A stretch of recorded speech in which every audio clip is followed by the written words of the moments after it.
Allo stadio Giovanni Aloisio di Misilmeri si affrontano Don Carlo Misilmeri e Castellammare, squadre con obiettivi diversi ma da un vissuto in avvio di 2023 abbastanza simile. La squadra guidata da mister Salvatore Aronica arriva dal pareggio in rimonta a Mazara del Vallo contro la Mazzarese, dall'altra parte una squadra che ha perso in rimonta in casa contro il lanciatissimo Enna. Dunque mettiamoci comodi per questa partita che inizia con una palla gol in favore degli ospiti. Qui dopo un disimpegno errato alla difesa della Don Carlo, tentativo da parte di Maltese con la palla che si perde fuori, ma dopo pochi secondi arriva l'azione che sblocca la partita. Break sulla sinistra di Mendola che mette al centro il pallone, c'è la deviazione maldestra da parte di Priola e passa in vantaggio la Don Carlo Misilmeri. Come all'andata va in gol Luigi Mendola, assegniamo a lui la marcatura che vale l'1-0 in favore della squadra di mister Aroni, che insiste. La formazione biancorossa con un ispiratissimo Lucera a sinistra, poi c'è questo cross per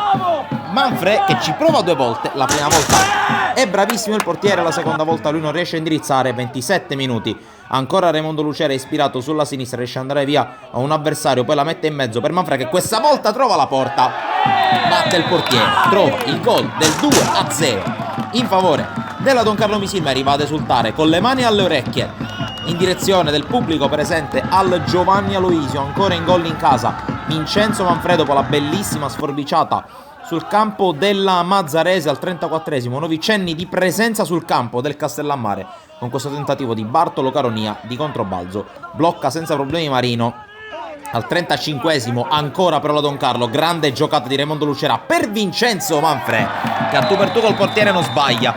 Doppietta personale, 3-0 per la Don Carlo. Tutti giustamente vanno ad abbracciare e a complimentarsi con Raimondo Lucera, autore di una giocata da grande calciatore qual è. E allora si va al riposo sul risultato di 3-0 per la Don Carlo. Don Carlo che parte forte anche nella ripresa, bel filtrante qui per Raimondo Lucera che scatta in posizione regolare, sventato per tu col portiere, apre il piattone, la mette all'angolino alla sinistra dell'estremo difensore del Castellammare. Dopo neanche un minuto cambia il punteggio al Giovanni Aloisio, 4-0. Torna a segnare Raimondo Lucera, primo gol del 2023 anche per lui.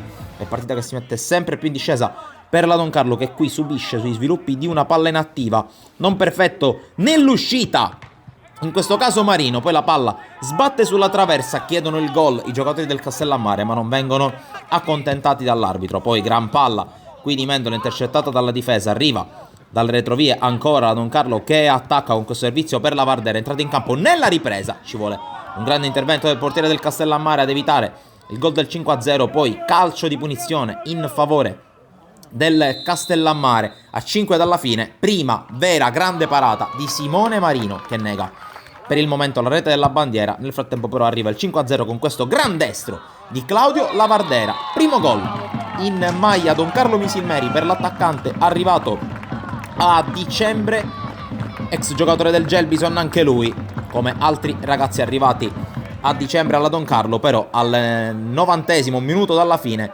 questa conclusione velenosa di Oliveri che batte Marino, non riesce a tenere la porta inviolata il giovane portiere al rientro dopo il forfait di Mazzara del Vallo. In ogni caso però è festa per la Don Carlo Misilmeri che vince per 5-1, si sblocca nel 2023, vittoria che mancava dal rotondo 11-1 in casa contro la Parmonval e torna a farsi sentire nella corsa per le primissime posizioni del campionato di eccellenza. Dunque 5-1 per la Don Carlo. Da Sportisil è tutto, alla prossima.